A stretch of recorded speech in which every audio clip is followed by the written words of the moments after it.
તો મહેસાણાથી મહત્વપૂર્ણ સમાચાર સામે આવી રહ્યા છે, જ્યાં મહેસાણામાં ચોરીનો બનાવ બન્યો।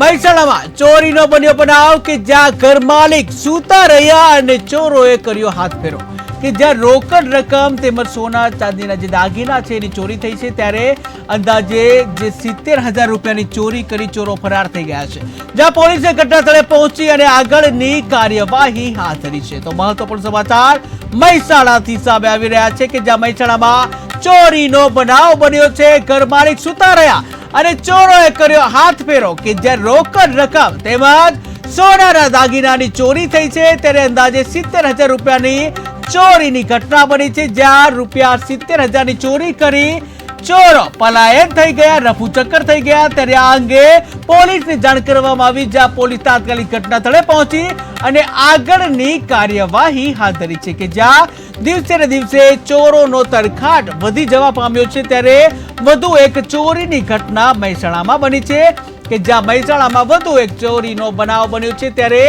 ઘરના માલિક જે સૂતા રહ્યા અને ચોરોએ હાથફેરો કરી 70,000 રૂપિયાની જે ચોરી કરી પલાયન થયા। ત્યારે આ અંગે પોલીસ ઘટનાસ્થળે પહોંચી અને આગળની કાર્યવાહી હાથ ધરી।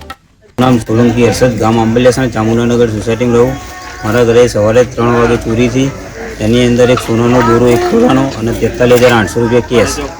રાત્રે અમે સુઈ ગયા હતા, પાછળનો દરવાજો જાળી